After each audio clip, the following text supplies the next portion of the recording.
Hi అండి, అందరికీ నమస్తే. నేను మీ Kalpana. Welcome to Kalpana's kitchen. ఈరోజు మనం గోబీతో ఒక మంచి కర్రీ చేసుకుందామండి. గోబీలో ఉండే స్మెల్ చాలామందికి నచ్చదు. పైగా ఎంత టేస్టీగా కర్రీ చేద్దామన్నా కానీ ఆ స్మెల్ డామినేట్ చేయడం వల్ల చాలామంది ఇష్టంగా తినరన్నమాట.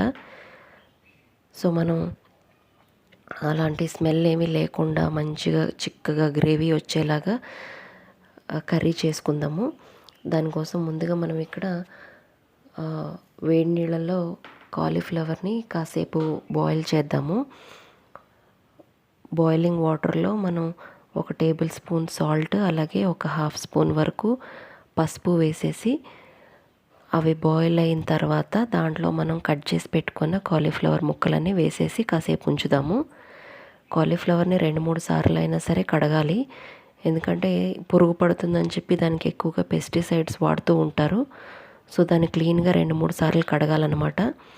తర్వాత మనం ఇక్కడ ఒక బాండ్లీ పెట్టేసి దాంట్లో ఒక 3 టేబుల్ స్పూన్స్ వరకు ఆయిల్ వేయాలి. అలాగే ఈ కాలీఫ్లవర్లో ఉండే స్మెల్ పోవడానికి మనము వెల్లుల్లిని ఇలాగ చిన్న చిన్న ముక్కలుగా కట్ చేసేసి ఆయిల్లో ఫ్రై చేయాలన్నమాట.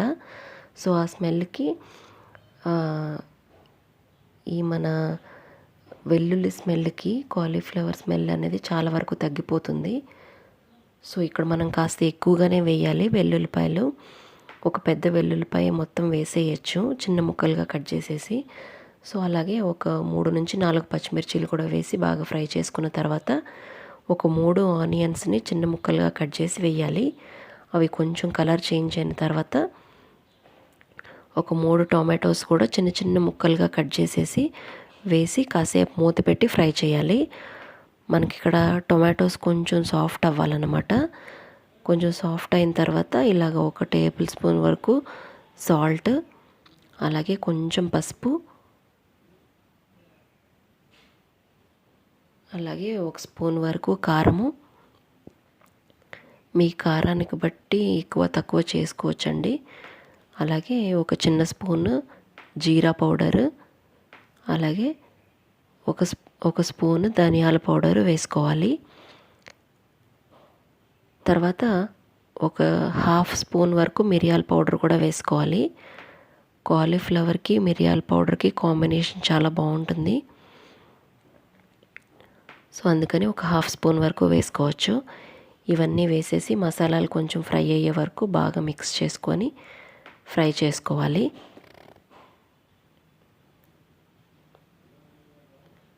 కారం వేసిన తర్వాత మనకి టొమాటోస్ అనేవి ఇంకొంచెం సాఫ్ట్ అయిపోతాయి. సో ఇక్కడ మళ్ళీ మనం ఒక 2 మినిట్స్ వరకు మూత పెట్టేసి కుక్ చేసుకుందాము. ఇవి ఇప్పుడు మనకి మంచిగా కుక్ అయిపోయినాయి. టొమాటోస్ కూడా బాగా సాఫ్ట్ అయిపోయినాయి. సో ఇప్పుడు మనం ఇందాక వాటర్లో వేసుకున్నాం కదా, వాటర్ మొత్తం వంపేసుకొని కాలీఫ్లవర్ ముక్కల్ని కర్రీలో వేసేయాలి.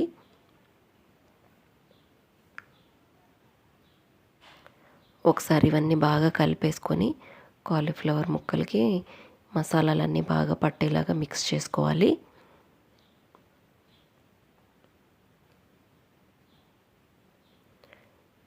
మనకి ఈ కర్రీలో బాగా గ్రేవీ వస్తుంది కాబట్టి చపాతీలతో కానీ మనకి పుల్కాలతో కానీ కూడా బాగుంటుంది కర్రీ.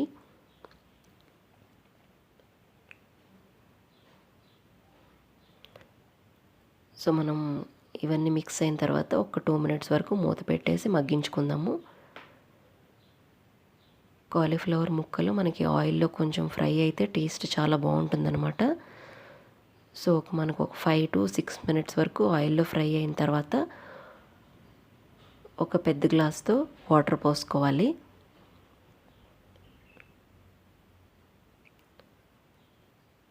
సో మళ్ళీ ఒక 7-8 మినిట్స్ వరకు ఈ వాటర్లో కూడా కుక్ అవ్వాలన్నమాట. సో మనం ఇంకొకసారి మూత పెట్టేసి కుక్ చేద్దాము. ఒక 7-8 మినిట్స్ కుక్ అయిన తర్వాత ఒకసారి ఓపెన్ చేసి తీసుకొని చూసి బాగా మిక్స్ చేసుకోవాలి.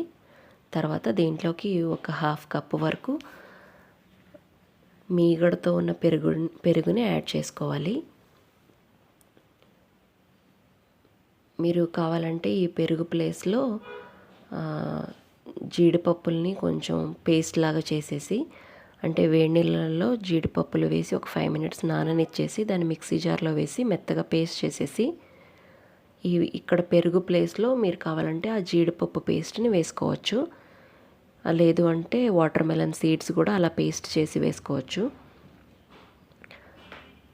సో మీకు ఏది ఆప్షన్గా వాడుకోవాలనుకుంటే అది వేసుకోవచ్చు అన్నమాట. తర్వాత ఇక్కడ మనం ఒక 1/2 స్పూన్ వరకు కూడా గరం మసాలా వేసుకోవాలి. తర్వాత ఒక 2 స్పూన్స్ కసూరి మేతి కూడా వేసుకోవాలి. సో మనం పెరుగు వేసాం కాబట్టి కసూరి మేతి బాగుంటుంది దీంట్లో. అలాగే కొంచెం కొత్తిమీర ఆకులు కూడా నీట్గా కడిగేసుకొని కట్ చేసుకొని వేసుకోవాలి. సో ఇవన్నీ వేసుకున్న తర్వాత ఒకసారి బాగా మిక్స్ చేసేసుకొని